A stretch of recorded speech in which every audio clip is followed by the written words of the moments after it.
She had fame, fortune, and what looked like the perfect life.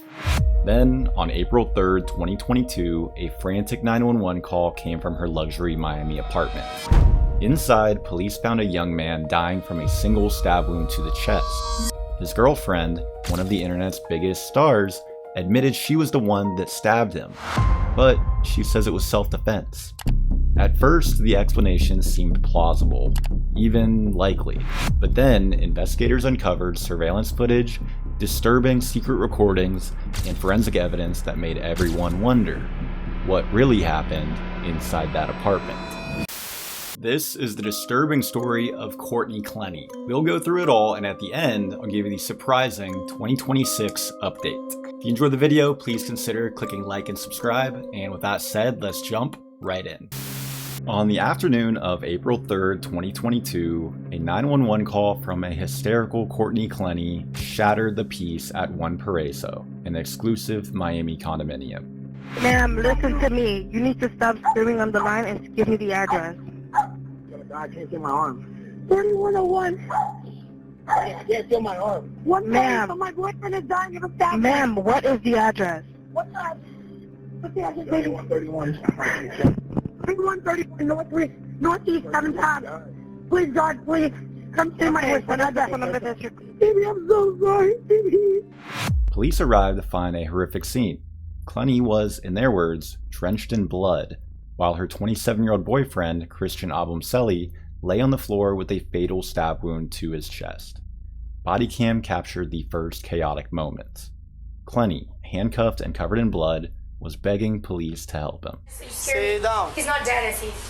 We don't. No, they're taking him to the hospital right now. He's in the hospital right now. I need to be at the hospital with him. You're not going anywhere. Why? Because we're conducting an investigation. It was self-defense. I mean, my mom was on the phone. He was rushed to the hospital but did not survive.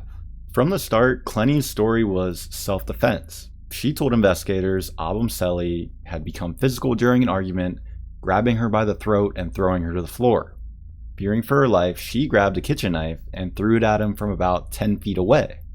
Now, unless she'd secretly been moonlighting as a professional knife thrower, investigators had some questions about this. And those questions only multiplied as more disturbing evidence would come in. To understand what happened on April 3rd, we have to go back to where it all began. Online, Courtney Clenney, better known as Courtney Tailor, looked like she had it all.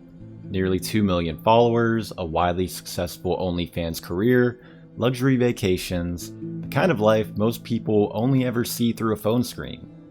And if you've never seen any of her videos before, consider yourself lucky.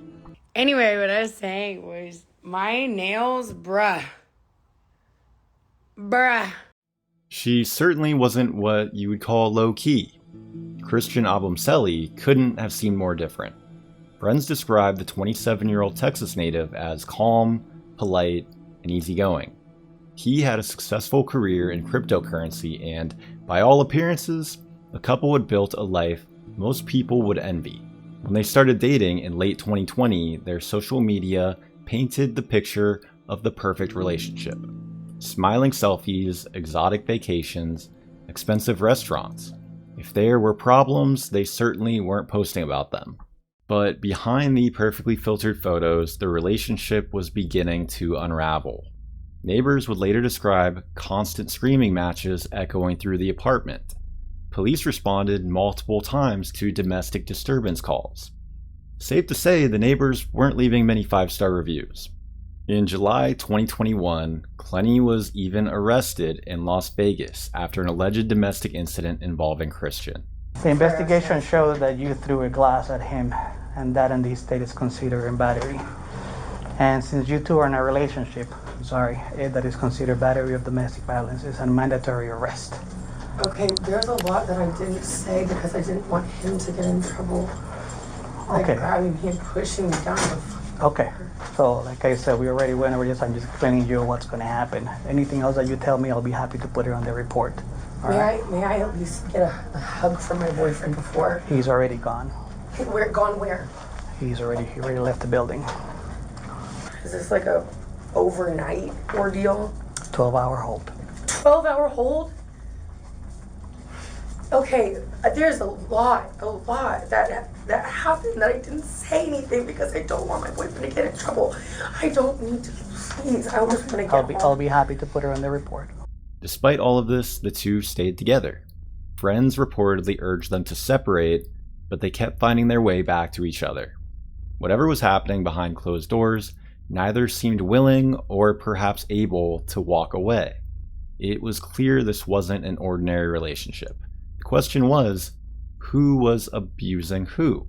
Because depending on who you believe, Courtney Clenney was either a violent girlfriend with a history of lashing out, or a woman trapped in an abusive relationship, desperately trying to survive.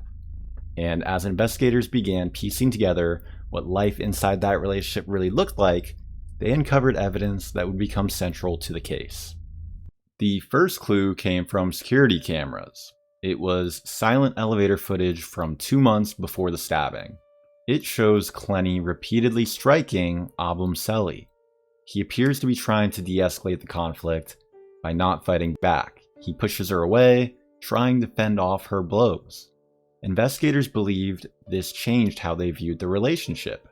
The video, they would later argue, offered a snapshot of the couple's true dynamic, undermining her claim that she was the constant victim. But the elevator wasn't the only thing Christian left behind. He also left his phone. On it, investigators discovered shocking audio files where Obumseli had secretly recorded Clenney's tirades. Throughout the clips, Obumseli is heard repeatedly apologizing and trying to de-escalate.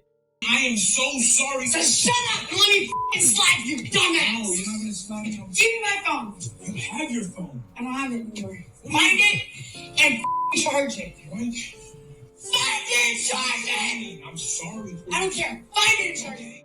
Detectives now had something they hadn't before. Courtney Clenney's voice filled with rage in her own words. When one person's story is all that's left, physical evidence becomes critical. For Courtney Clenney, that evidence was the knife. Her story was that she threw it from about 10 feet away. Apparently, she'd skipped straight from influencer to Olympic knife thrower. However, the medical examiner's report presented a major problem. The fatal knife wound to Christian Obumseli's chest was 3 inches deep, severing his subclavian artery. A prosecution expert concluded this injury is inconsistent with a knife thrown from a distance.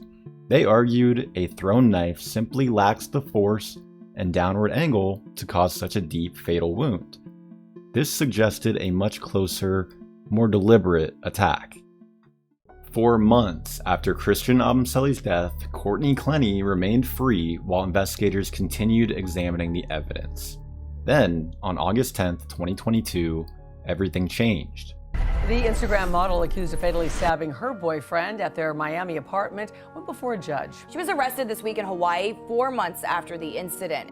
Federal agents arrested Clenney at a rehabilitation facility in Hawaii on a warrant charging her with second-degree murder. Authorities alleged the evidence didn't support self-defense and argued Christian had been the victim, not the aggressor. Clenney was extradited back to Miami where she pleaded not guilty. Her attorneys insisted she had acted to save her own life and maintained that the arrest ignored years of alleged abuse she'd suffered behind closed doors. As of now, Courtney Clenney remains in jail awaiting trial after years of delays. Both sides are still battling over what evidence the jury will be allowed to hear. Her defense intends to argue that years of abuse left her suffering from battered spouse syndrome, and that the stabbing was an act of self-defense. Do you think the battered spouse syndrome defense will change the outcome of this case? Let me know in the comments below. If this video stuck with you, click the one on your screen right now because it is just as intense and just as shocking. And if you enjoy deep, cinematic, true crime stories, make sure to click subscribe so you don't miss the next video. Hope you guys have a great night. Peace.